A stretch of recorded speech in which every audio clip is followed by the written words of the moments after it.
Next, we are going to study various factors about space curves. I had already told you that there are different types of curves, the two-dimensional plane curves and the three-dimensional space curves.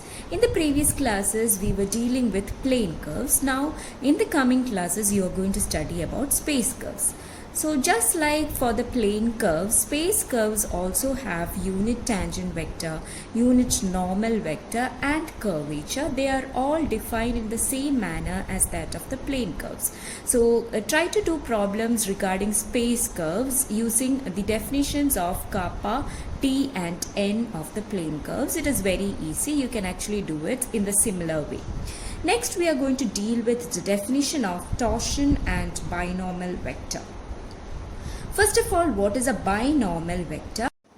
A binomial vector denoted by B is defined as T cross N, that is the cross product of the unit tangent vector and the unit normal vector.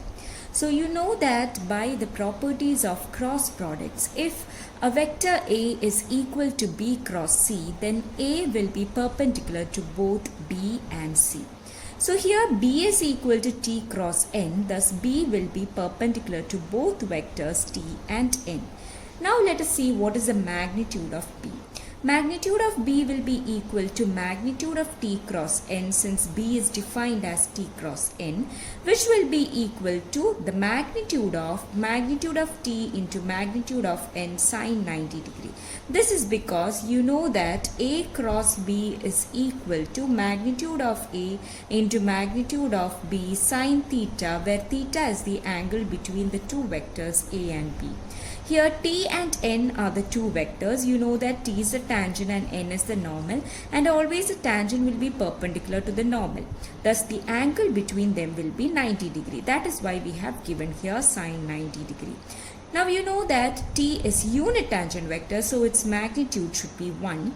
Similarly, N is unit normal vector, thus its magnitude is also 1, and sine 90 degree, as you know, is 1.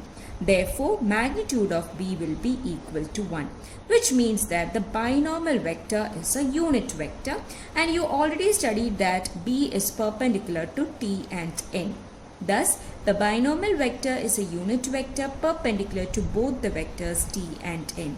But already T is perpendicular to N. So you have three mutually perpendicular vectors B, T and N, which have unit magnitude. That is what is written here. That is T, N and B are three unit vectors perpendicular to each other. That is mutually perpendicular. And these three vectors form a frame for a curve. It is known as the TNV frame or the Frenet frame. Next, let us see what is the derivative of this binomial vector with respect to the arc length parameter. That is, we are going to see what dB by ds is. You know B is T cross N, thus dB by ds will be equal to d by ds of T cross N. You know by differentiation rule of cross products, this will be equal to the derivative of the first vector cross the second vector, that is T by ds cross N, plus the first vector cross the derivative of the second vector, that is T cross dN by ds. But you know that N is the unit normal vector, and by definition it is equal to 1 by kappa into dt by ds, which means that N is a scalar multiple of dt by ds. So consider this term, that is dt by ds cross N. This will be equal to dt by ds cross 1 by kappa into dt by ds. Okay, this will be equal to 1 by kappa, you can take it outside, into dt by ds cross dt by ds. These both are the same vectors, so you will get this is equal to 0, since the cross product of two same vectors will be equal to 0, as you know that A cross A is equal to magnitude of A into magnitude of A sine 0, and sine 0 is 0. So you have this term is equal to 0. Substituting here, you get dB by ds is equal to 0 plus T cross dN by ds. Or you can say dB by ds is equal to simply T cross dN by ds, which means that dB by ds will be perpendicular to both T and dN by ds by the properties of cross products. So we have a vector dB by ds which is perpendicular to T. Okay. Also, we have already seen that the magnitude of B is equal to 1. That is, whatever curve it is, whatever point you are dealing with, the binomial vector at that point will be of magnitude 1, which means B will be of constant length throughout the curve. Thus, again, by a theorem which you saw earlier, B will be perpendicular to its derivative. That is, B will be perpendicular to dB by ds. But you already know that dB by ds is perpendicular to t. You have dB by ds is perpendicular to b now. So dB by ds is perpendicular to both t and b means it will be perpendicular to the plane containing t and b. You know that the three vectors n, t and b are perpendicular to each other. So n will be perpendicular to the plane containing t and b. Here you have dB by ds is perpendicular to the plane containing t and b, which means that it will be parallel to the vector n. So two vectors are parallel if they are scalar multiples of each other. So I can say that dB by ds is a scalar multiple of n, and we give a name to the scalar multiple. It is called the torsion, and we denote it as the symbol τ. So we say dB by ds is equal to minus τ into n. This minus is traditional, it is always given with τ. Therefore, this scalar τ is called the torsion of the curve. Now let us see what τ is. Consider dB by ds dot n. This will be equal to dB by ds was equal to minus τ into n. So this will be equal to minus τ into n dot n. But you know that n is a unit normal vector, so its magnitude will be 1.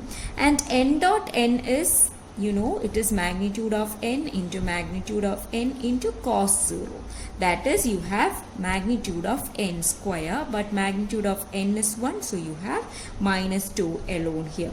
Thus, τ can be written as minus dB by ds dot n. Thus, torsion is defined as the dot product of dB by ds and n's negative value. Okay. Now, there is something you have to note about τ. You know that kappa is never negative, but this τ can be negative, positive or 0.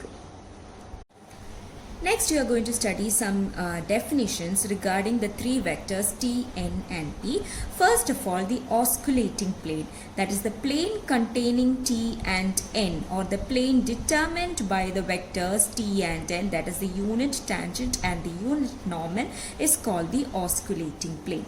Next is the normal plane, the plane determined by the unit normal vector and the binormal vector is called the normal plane. You can study it very simply because n is the normal vector and b is the binormal vector.